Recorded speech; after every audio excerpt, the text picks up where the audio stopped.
It's an early hour at the offices of the Santa Cruz Veterans Alliance. We got so many projects to do and we're shorthanded today because a couple employees are out of town. Whole bunch of projects, and we got this new project in Watsonville going as well. Plus we have the veterans meeting this evening, so it's gonna be a crazy day as it is. We gotta pack all the bags for donations and get all that done, so big day, a lot going on. In at least one way, this isn't your typical veterans organization. The SCVA is a collective of servicemen and women, many disabled, who cultivate medical cannabis and donate a portion to their veteran members. I enlisted right after 9/11.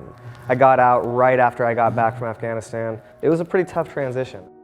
I had some serious hypervigilance issues. I didn't sleep well, very on edge. I had a lot of anxiety, a lot of stress.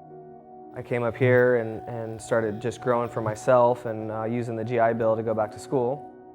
Found a couple other veterans that were on disability and Social Security, started helping them out. These Mondays can be very stressful, but it's all worth it. You guys will see tonight the camaraderie and the community that we've built is pretty amazing. Wednesday. Amy! Hi! Morning.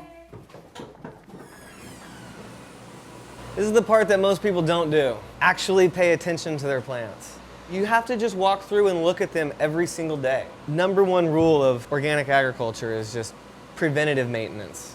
Jake, that AC in the back in number 2 is leaking. I noticed that the front one was leaking this morning and I just banged the 90-degree elbows and it started just dumping in the evac. One of the most stressful things as a farmer is not producing the quality or quantity of whatever you're growing. So if you get an infestation of bugs or some kind of mold or mildew, it could definitely, destroy a crop. The operation has proven so successful that they're planning to expand. But in the quiet farming community of Watsonville, people are more accustomed to growing strawberries than marijuana. We're hoping that the city takes notice of the revenue that they're bringing in from the taxes that we'll be paying, and we'll have an interest in letting us expand. Oh yeah, here's the application. We've got copies of our lease, business practices, employment practices, community benefits, who we are. It's a thick packet. It's time consuming and it's tedious. Got the check in the box, dude. It's $3,200. It's another $3,000 for the secondary interview if we get selected, and it's another $2,000 if we get selected for a permit. $3,200 to drop off the application, $3,000 for an interview, and $2,000 to pick up the permit. $10,000 just to drop off an application, just to drop really? off an application, yeah.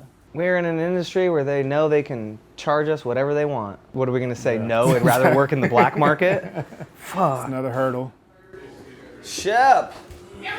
What up, dude? That's good, though. You here to work? I'm here to pack bags, dog. Pack bags? For the meeting. Pack bags, empty pots, clean rooms. Yeah, I think I have to do all the meetings bags this morning, so. Let's go look and see where the paper bags are then. At the monthly meeting, veterans who have physicians' recommendations can receive medical marijuana at no cost. No one knows exactly how many veterans will attend, but the phone has been ringing all day. They scramble to prepare for their largest turnout yet. For Jake Scanlon, it's a welcome mission. I was military police in the Air Force. I was diagnosed with PTSD when I returned from my deployment in Iraq in 2009. I started drinking more.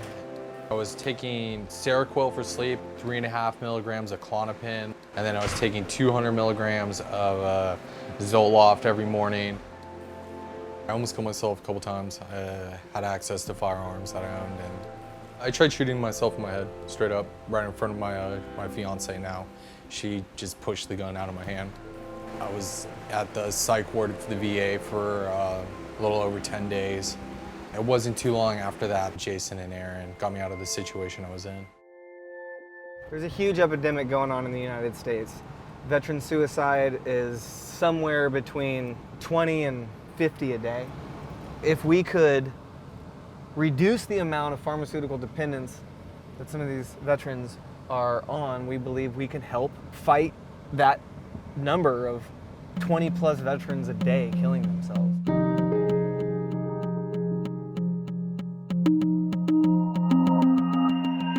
They don't anticipate any problems getting a permit for their new operation in Watsonville. But they've been wrong before. Here to drop off an application for a permit. Good morning, how are you? How are you guys doing? Pretty well. So I've got here 3 hard copies, a digital PDF, and a cashier's check for $3,200.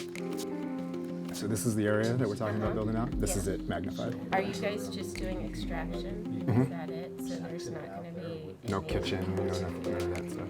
Do you guys have bigger copies of the plans? I can try to print out a bigger copy for you. Yeah, because How big do you want it? this is hard to read. Well, to the point where it's legible, preferably Yeah. larger. There will be no new permit today, but their work goes on.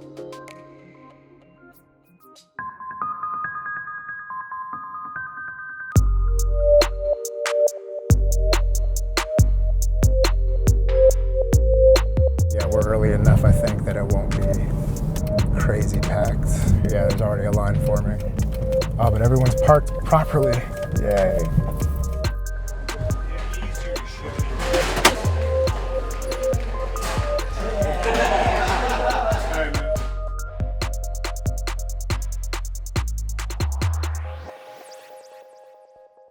Yes. I just walked in. Do I need to go up and sign in or something? Is this your first time here? No, sir. You've been here before? Yes, sir. You're good.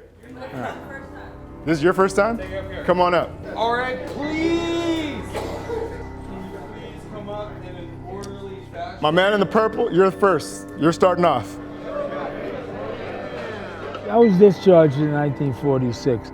There was nothing known as PTSD till 82 and 83. When we came out, guys like me were having bad dreams, and I remember waking up in the middle of the night and I thought the Germans were attacking us. It's very, very good for depression, because you really don't have a chance to, think about how bad things are for you.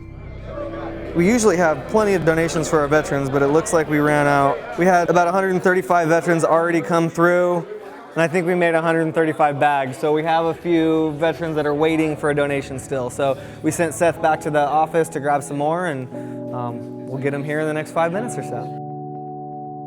The Veterans Compassion Program is about 2 things: us helping supplement their medical needs and creating an environment of camaraderie. We're a community of veterans that a lot of times aren't understood.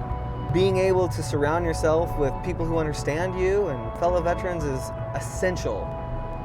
I believe it would take federal intervention for them to come in and close us down. However, we have already said that if you hinder our safe access, we are over 600 strong.